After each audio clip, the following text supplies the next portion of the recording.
YouTube, what's up? Mike here from Canadian Card Collecting. We got Burr Bouchard from Red Cape Sports, of course. And today we're going to be doing a little bit of a cross-promotional video here.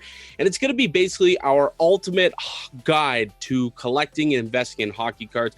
We're going to give you our top 5 tips for beginners who are looking to invest in hockey cards. Because, Bert, we are seeing so many new people enter this market, and they have so many questions. And we're going to get right to it. And case in point, number 1, Upper Deck is king. So you ask, what should I be looking for? Upper Deck. Panini is not anything when it comes to hockey. And I know a lot of people coming in from, the soccer or, soccer too, but the basketball market, the football market. Panini is king there. Here, you're not going to find it. You're going to find Upper Deck Young Guns, and those are kind of the flagships. Yeah, for sure, 100%. And mind you, there are actually hockey cards that are Prism, but like you said, when it comes to hockey cards, you realistically don't want to be looking for really anything else when you're starting other than the Young Guns. And you can find those in Upper Deck Series 1 and Series 2. Now, mind you, there are many other different types of cards, such as the Cup, you have MVP, you'll have the O-Pee-Chee and other brands such as that. But I would argue that when you're first starting out, stick to what works for you, and that is going to be the Young Guns. Yeah, and I think that leads us to number 2, and that's, well, where can I buy this stuff? I'm a new collector. I'm not too sure. I'm not familiar with where I can buy it. And what can I buy? Like, do I have to buy boxes all the time, or can I just buy single cards? That's the thing. You could buy anything. You could buy singles. You could buy packs. You could buy boxes. You could buy cases. You could buy entire collections from people. You can buy pretty much anything. But if there's one thing that you do need to know about what you're buying is make sure you're getting the Young Guns, because Young Guns are king in the hockey card world. Yeah, 100%, right? And like you said, it's really important to remember that when it comes to buying, you can buy the singles, like you said, such as all the sealed packs and all that stuff. And then you can also invest in wax. So when you're investing in wax, there's realistically going to be several different things, just like that, as Mike is holding up there, the beautiful Series 1 from this year. And in that's just it, right? You can obviously hold that sealed like Mike's had it. And that is really what you're going to do when you're investing in a stronger draft class. Or, of course, you can invest in sealed. But I want to take a quick moment here to talk about retail versus hobby. So what exactly do we mean when we say retail versus hobby? Well, retail. So in retail, you're going to find things such as packs, fat packs, blasters, mega, and retail. And it's okay if you guys don't necessarily understand those terms now.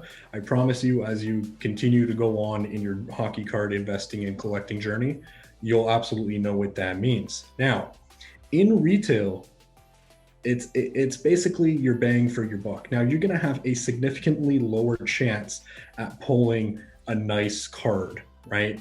And what I mean by that is you're likely not going to be pulling the Alexi Lafreniere type of cards out of, a cheaper $25 blaster box. But Mike, tell them what happens if you were to invest in something like the hobby.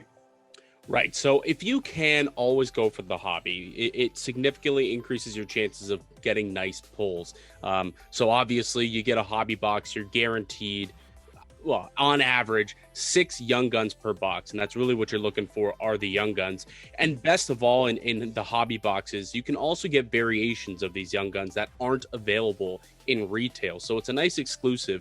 So you can get exclusives, which are numbered to 100. You can get high glosses, which are numbered to 10. And those can definitely fetch you a nice price for sure. And when it comes to investing into sealed, hobby is probably the best way to go.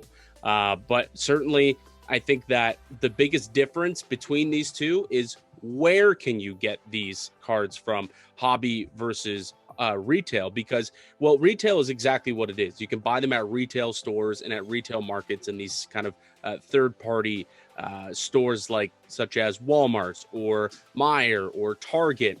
Whereas hobby, you can't get those at these big box stores. You have to get them at a local card shop, or you're gonna have to scour and try and find it from a third party, such as eBay or a card show, Facebook Marketplace, other social media websites. But you're not going to find it at a place such as Walmart. And so hobby is certainly something, if you can afford it, it is a little bit more expensive, obviously, but you're going to get the biggest bang for your buck with it.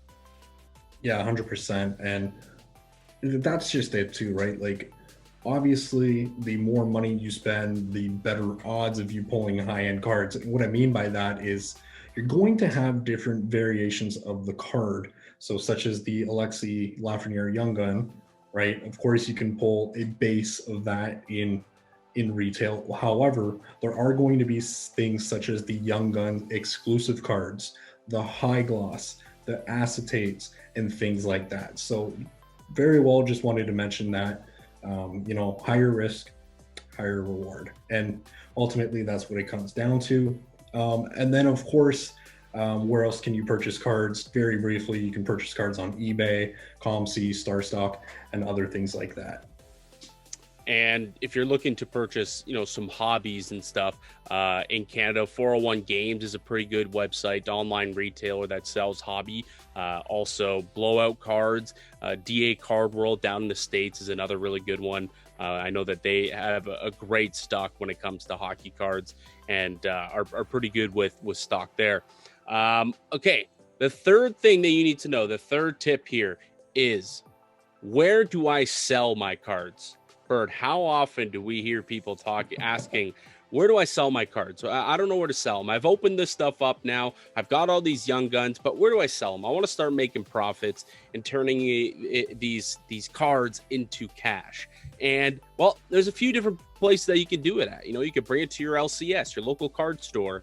You can ask them, hey, are you buying cards right now? And you're in a pandemic, so maybe it's a little tougher to sell cards in person, but perhaps they are open to buying some stock and renewing it. So you can do it at your local card store.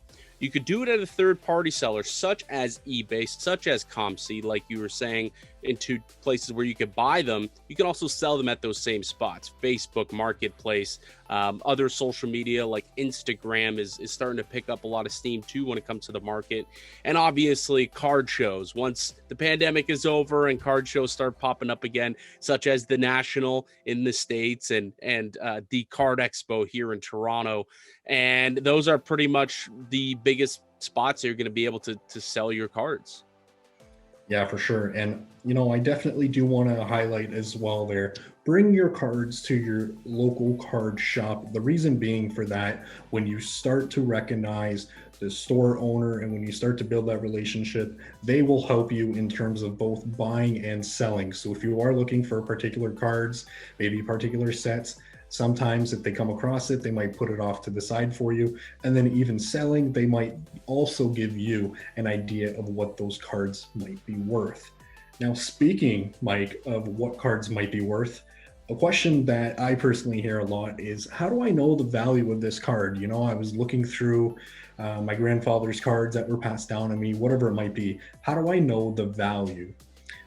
Well, one thing that I always tell people is, my bread and butter, so to speak, is look at eBay sold listings. So very briefly, what you would do, you would log on to ebay.com or ebay.ca. You would type in your card. Let's say it's a Connor McDavid Young Gun. Type that in. Off on the left-hand side, you will click on sold listings. Now that sold listing, you can then kind of toggle through and see the most recent, the best match, what sold for the highest, and it'll tell you what it sold for and which date. And another really good website for that is a website called 130point.com. And that website is going to help you identify what cards were sold for in terms of best offers. Yeah, and a couple other things also. You can do it also on social media, just kind of keep an eye on what things are selling for. If you notice, if you're involved in these social media groups and, go to Facebook, type in hockey card groups. There are tons of them, a lot of them, We are part of them. The Red Cape Sports Group on Facebook is another one that you guys should go and check out and be a part of.